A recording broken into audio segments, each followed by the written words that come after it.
Just going to run this dog to see if we can find any type of human remains that are left. Listen to Where Secrets Go to Die, The Disappearance of Derek Hennigan.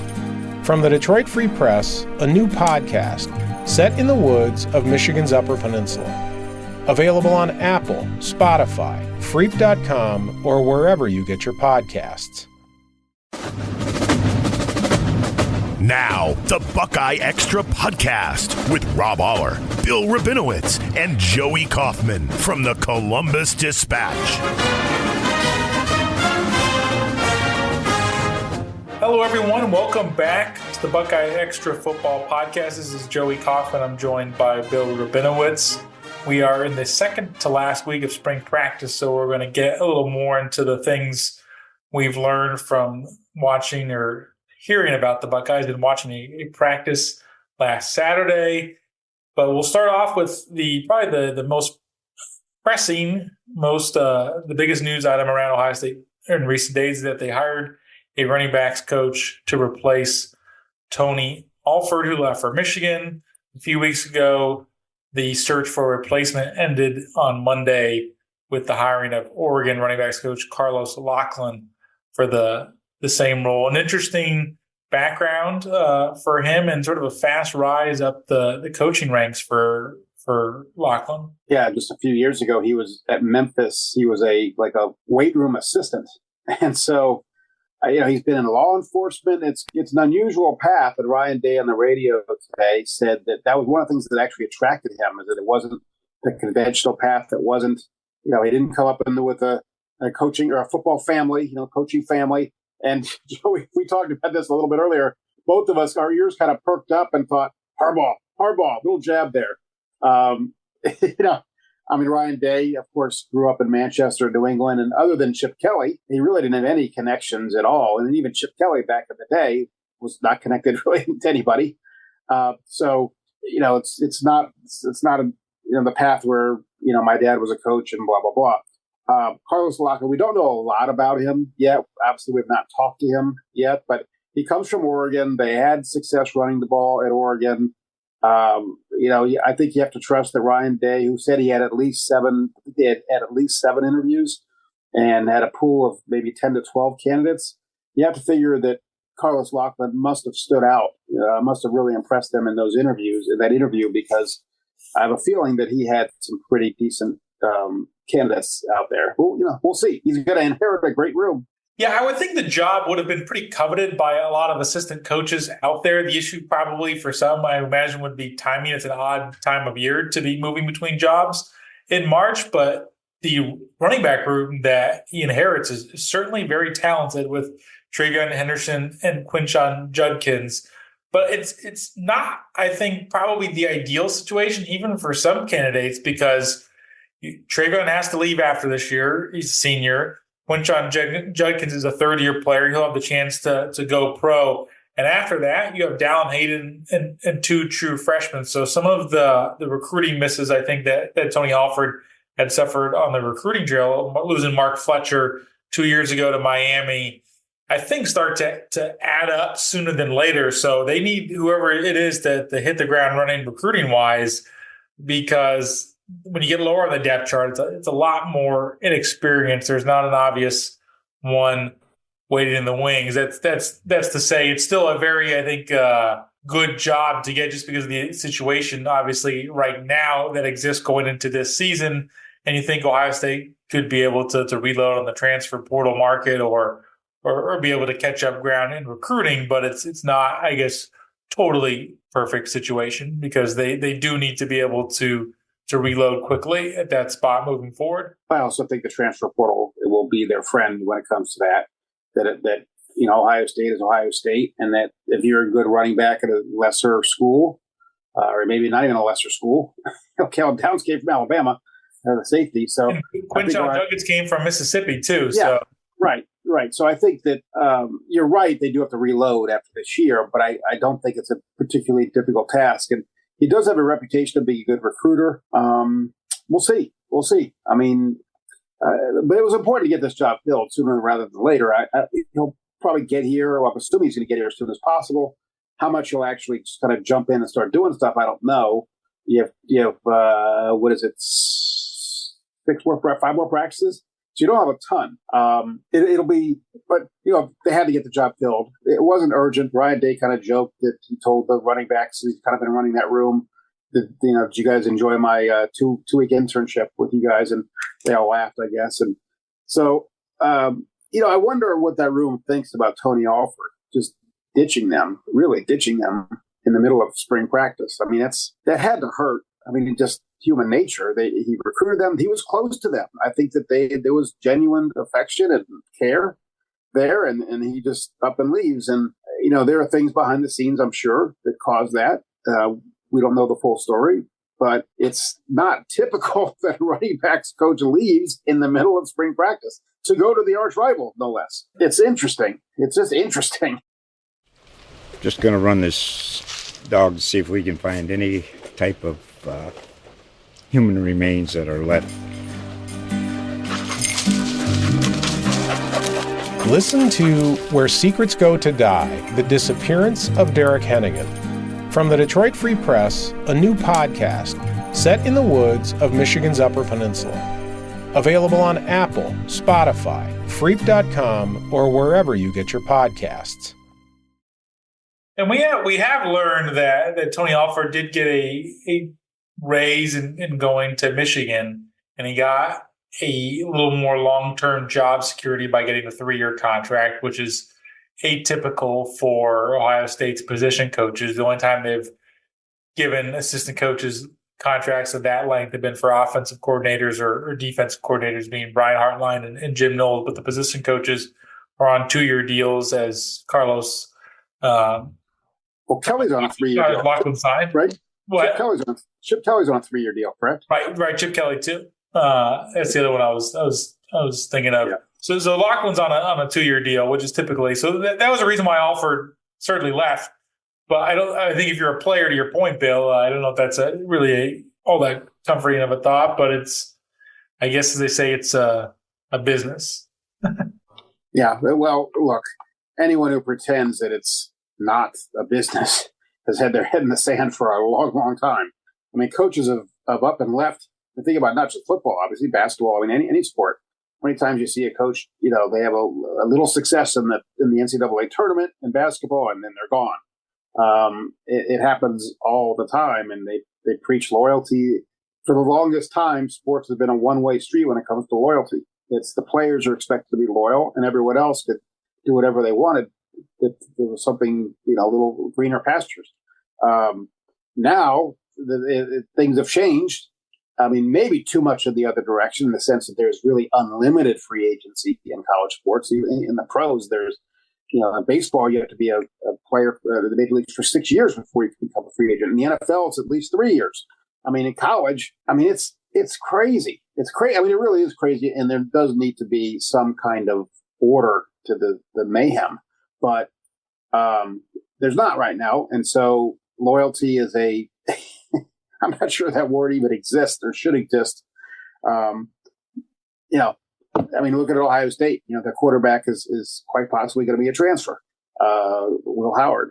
Although we should, it's kind of segue. It's probably a nice little segue. We get to watch practice on Saturday.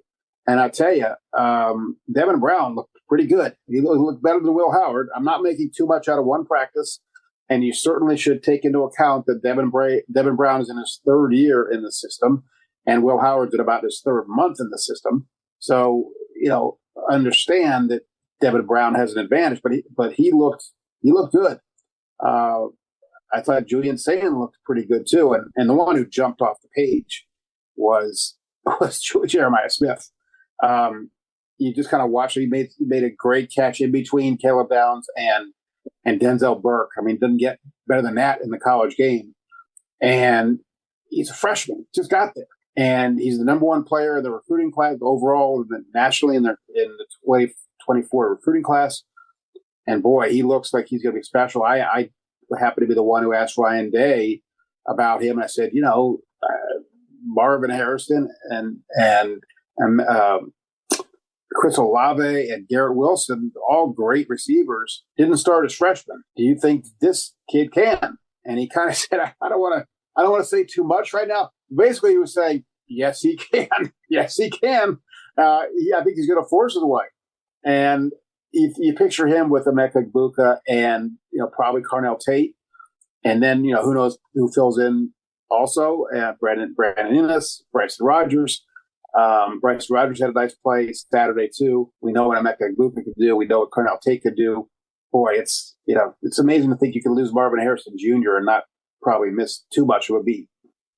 Well, it's a few things to unpack there. I think certainly a few things to hit on there. I think of all the things you touched on, of the sort of the more interesting storylines to emerge out of spring practice so far, to me, has been that the quarterback competition seems like a genuine one to me, which right. I didn't really know totally what to expect. Like, we'd seen a little bit of Devin Brown, but we hadn't really seen enough of Devin Brown coming in to really know totally how he would stack up compared to Will Howard, who had been a starter at Kansas State for several years, never really totally a full-time starter there until last season. But because of his experience and stature and the feedback he gotten from the NFL, where he could have been a mid-round selection, certainly I think he was the odds-on favorite going into spring ball and this whole offseason to ultimately be the Ohio State starting quarterback. And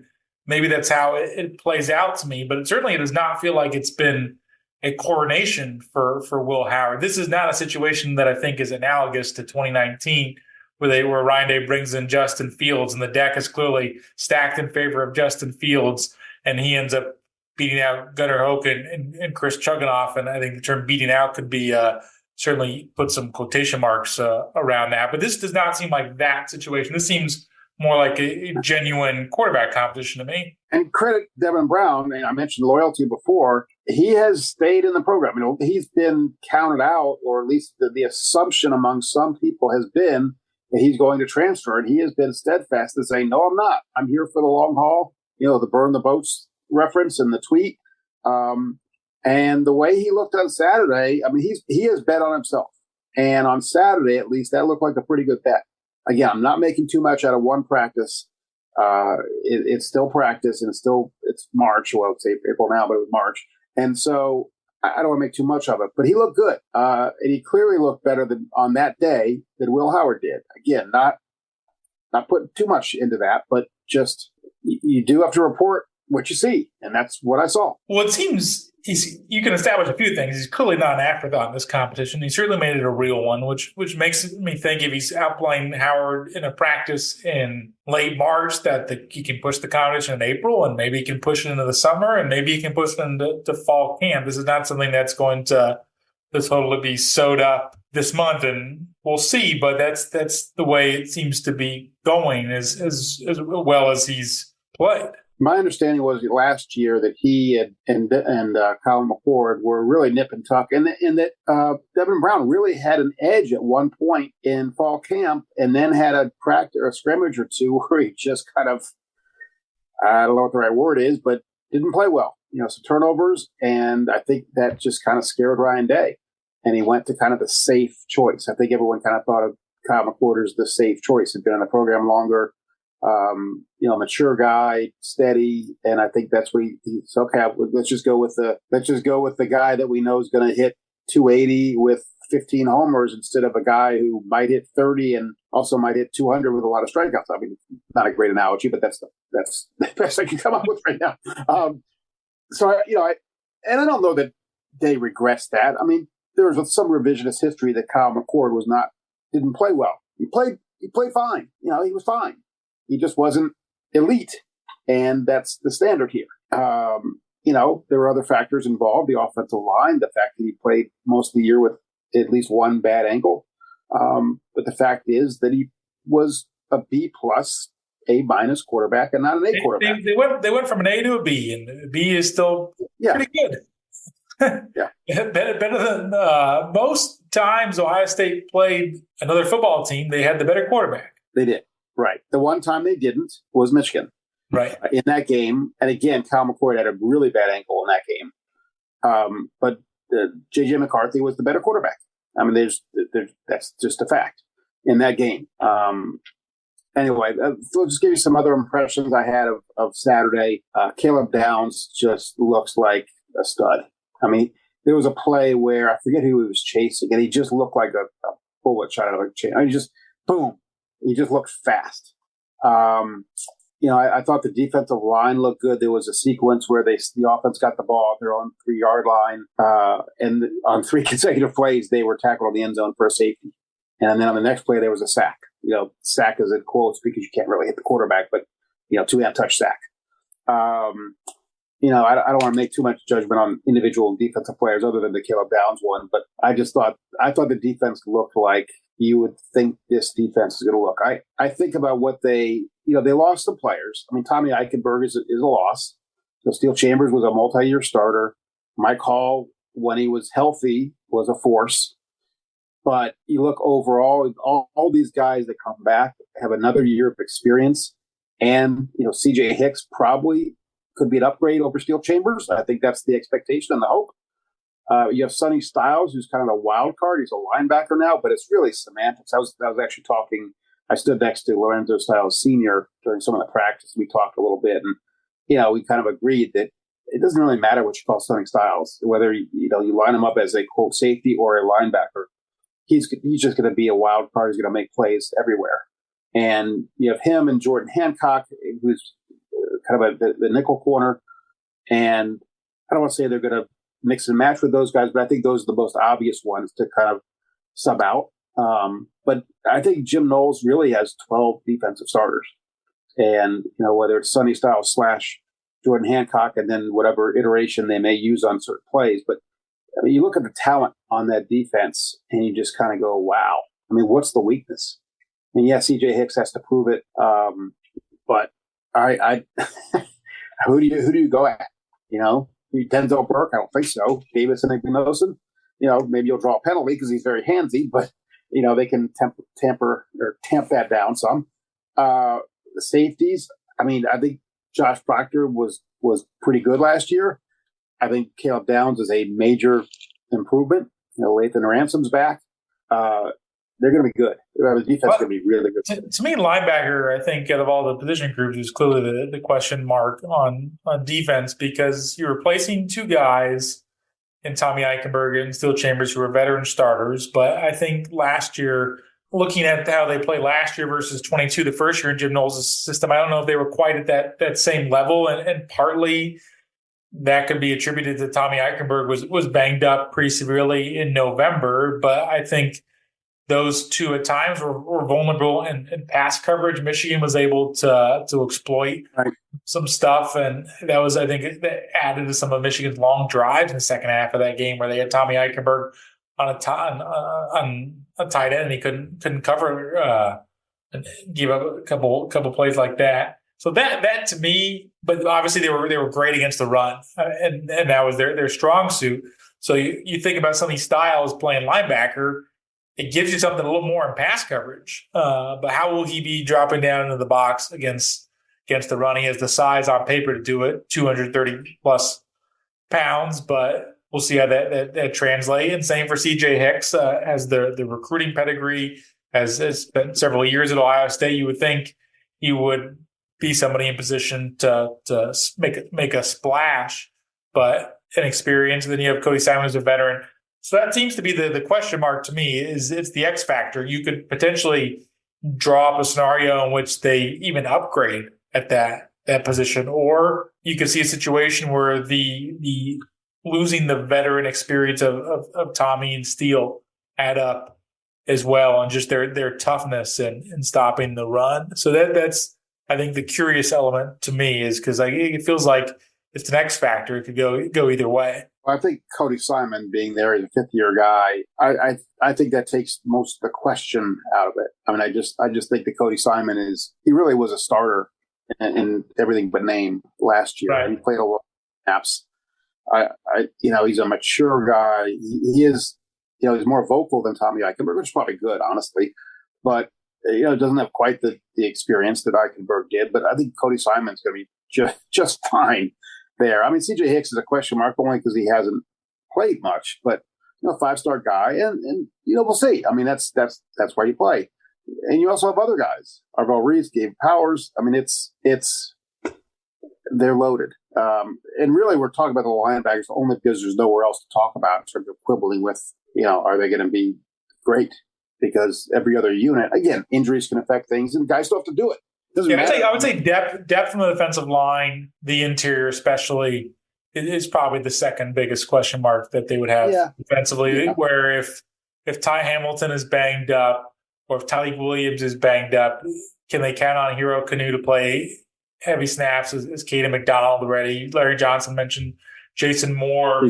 Somebody who's an ideal 3-tech in their system, as somebody who's played well this spring. But that's a group that has not really seen a lot of snaps. And Larry mentioned this last week. The season in college football is going to be much longer. If you want to win a national championship, you need to play a minimum of 16 games. And so you're going to need to be able to rotate on a more frequent basis. So they're going to need to be deep at defensive line to do that. So that's another, I think, thing that they need to, certainly a dynamic for them to figure out. But if your major questions on defense, if one of your major questions on defense is, do they have enough depth? That's always a good problem to have. I think if you're talking about a team and evaluating its situation, if that is the question, then it's usually a good place to be. Because you could always be deeper. You always want to be deeper, but that to me, I think is a good sign for Ohio State. And they're going to be deeper than the teams are going to be playing. Every team's going to have this issue.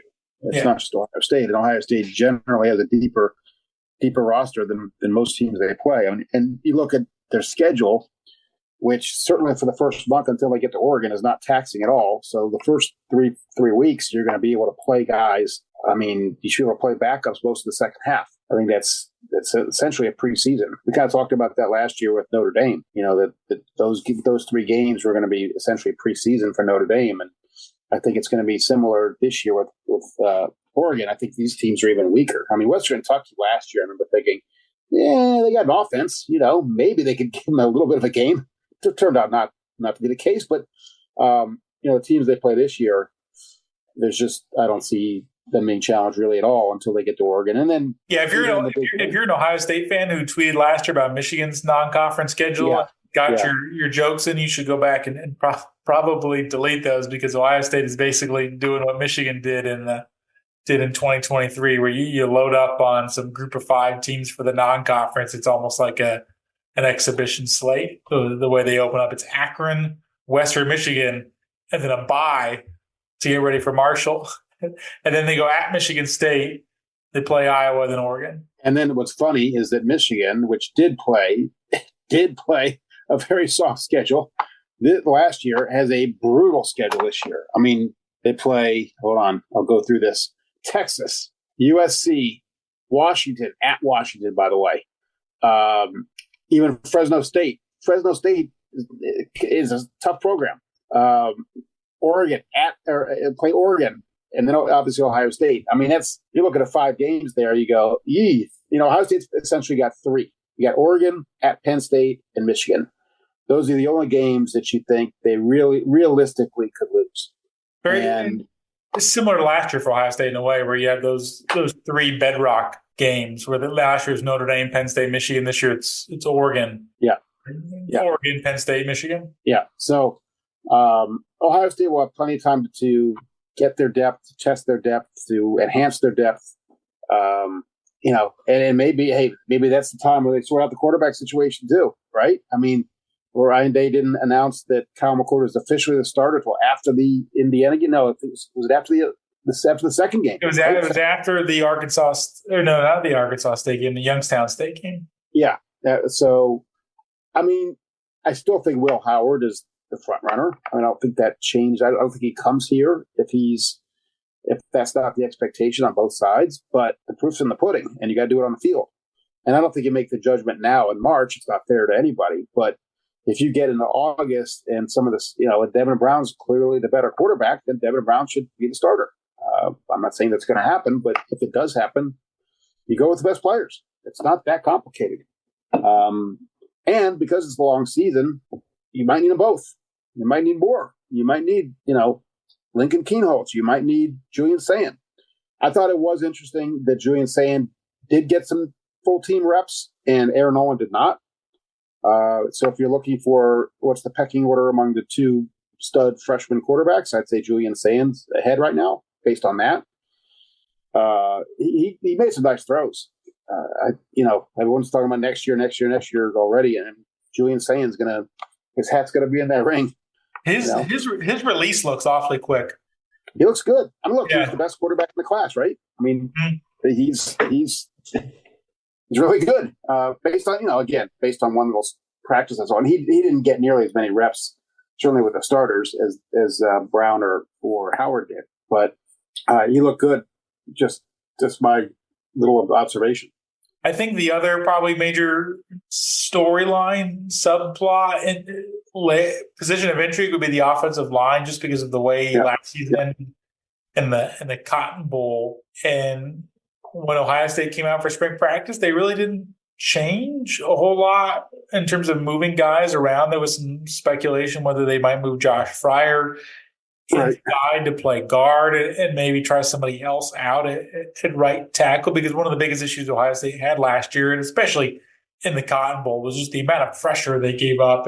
At times, Ohio State was exploited on both sides of the line of scrimmage, on the edges and pass protection, and they haven't opted to do that. Josh Fryer's had a good offseason, they've said, and has stayed at right tackle. Luke Montgomery has instead stuck out, gotten the first crack at right guard. And Bill, you wrote about him earlier this week, and so that to me was, I think, notable that they didn't go the route of really overhauling the offensive line. They just went in sort of a plug-in for Matt Jones with Luke Montgomery and Carson Hinsman, who struggled last year, his first year as a starter. People wrote him off. He didn't play in the Cotton Bowl game.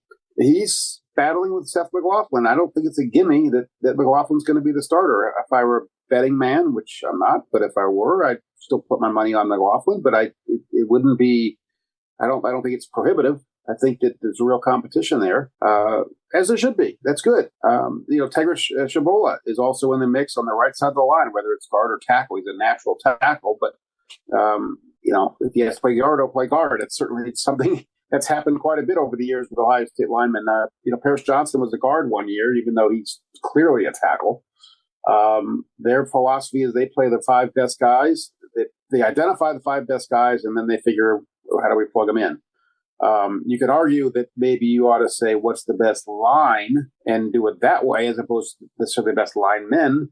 But that's been their philosophy. And Josh Fryer, I personally think would be probably a better guard, but that's based on what I saw last year when he was a first-year starter. I've seen plenty of guys make a big jump from year one to year two, and Josh Fryer is a very hard worker, and he's not the most gifted athlete in the world. I think he would tell you that, but you don't have to be. If you combine effort and grit, and he definitely is a gritty player. So I'm not selling him short. I just wouldn't have been surprised if they'd moved him inside, but they don't seem intent on doing that right now. Do you think the offensive line's in a better spot this spring than they were a year ago? No question. And I'll name one player as just to spotlight that. That's Josh Simmons. Last year, he wasn't even here last year. He came after the spring. You think about how hard it must have been for Josh Simmons to come from San Diego State in June and have to learn on the fly, and you're thrust into playing left tackle, the marquee position on the line, and you have your struggles, which he did, penalties, and he was inconsistent.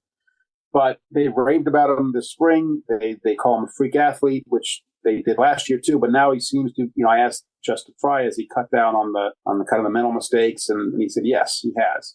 So Josh Simmons in 2024 ought to be much better than Josh Simmons in 2023 because he's been here. He's had time to actually learn the offense. I think whoever plays center is going to be better than Carson Hinsman was last year, whether it's an improved Carson Hinsman or Seth McLaughlin. Donovan Jackson's a year older at left guard. Josh Fryer's a year older wherever he plays. And, Matt Jones was solid. I don't think he was spectacular. And so Luke Montgomery, if it's him, has potential to be just as good or better than Matt Jones. So, yeah, I think the line should be better. They have to prove it. And that's still the biggest question to me on the team. They still have to prove it. But I think it's in a better place now than it was a year ago. That I think will certainly go a long way to deciding how these Buckeyes look next season. Any other final thoughts we want to hit on before we part ways on the penultimate week of spring practice? No, we get a break. We talk to some people tomorrow, and then we don't have any interviews for 9 days, really, the day before the spring game. So we're kind of in a holding pattern after tomorrow. And then the spring game is here. And Ryan Day said they've already sold 40,000 tickets to that, and it's going to be televised nationally by Fox. So it'll be a pretty big deal. Players get to see Quinshon Judkins and Will Howard and Caleb Downs and all these guys. So it should be as spring games go, fairly compelling.